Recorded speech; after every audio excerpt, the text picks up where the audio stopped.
Every time you procrastinate, you get paid.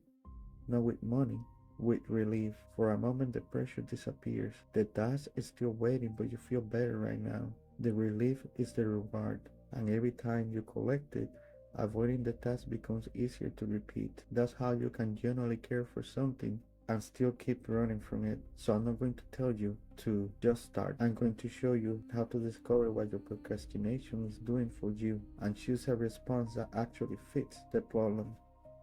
First, not every delay is procrastination. Resting, changing priorities, or waiting for important information can be responsible decisions. Procrastination is different. It's delaying something you intend to do, even though you expect the delay to make things worse. The task creates discomfort. You escape. The discomfort decreases temporarily. Then the deadline gets closer. The consequences grow, and the task becomes even more uncomfortable.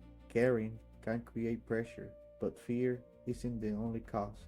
You might be confused, bored, resentful, exhausted, distracted, or uncertain about what finish even look like. Different causes require different solutions.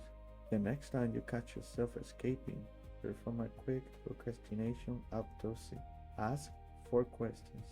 What exactly triggered me? What did I feel? Where did I escape? What will this delay cost me? Maybe you opened an important email, felt confused, and escaping to YouTube, TikTok, Instagram, etc. Maybe you saw an application, imagine being rejected, and suddenly decide that the kitchen needed cleaning. Write down what actually happened. Don't ask, what's wrong with me? That creates shame, not useful information. Your goal is to stop treating procrastination like a personality flaw and start examining it like a pattern. Now, match your response to the real friction. If you are confused, identify the unanswered question. What information am I missing? Who can clarify this? What result is actually required? If you're afraid, write down the prediction hiding under the fear.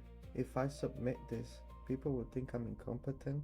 If I genuinely try and fail, I'll prove I'm not good enough. If the task feels boring or pointless, change the conditions. Working beside another person, simplify the process. Connect the task to someone, it helps. Or create an immediate checkpoint you can report. If you are generally depleted, stop treating exhaustion like a normal failure. Recover deliberately, reduce the workload, renegotiate the deadline, or ask for support. You cannot solve confusion with self discipline. You cannot solve exhaustion with insults. And you cannot solve fear using a better calendar. When fear is driving the delay, don't argue with it, test it. Write down exactly what you believe will happen and how certain you feel. For example, if I write this section, it will be completely useless. Confidence 80%. Now, design a limited experiment that produces evidence. Create a rough section. Ask one trusted person what is unclear. Then compare what actually happened with what you predicted. Maybe the draftness works, but it isn't useless. Maybe the conversation feels uncomfortable, but it doesn't destroy the relationship. Maybe you discover that you need more information. That is still progress because the threat is no longer imaginary. You are replacing fear-based predictions with real information.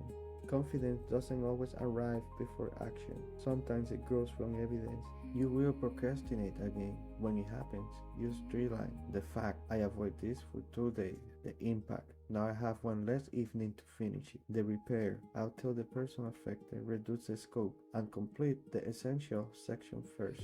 Notice what I'm missing. I'm lazy, I ruin everything. I never change. Those statements don't repair anything. They only make the task more emotionally painful and therefore easier to avoid again.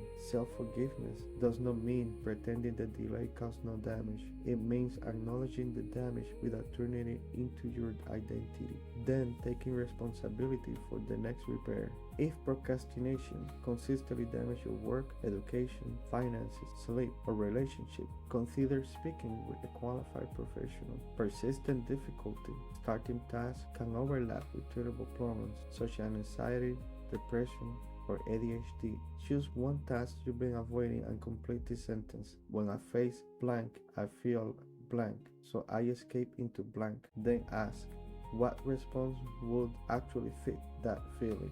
Not another promise, not another motivational speech. Run one experiment and see what you learn. You don't need to prove that you care. You need to understand the loop that keeps turning discomfort into avoidance. Study the pattern, match the solution, test the prediction, repair quickly when you sleep. You already care.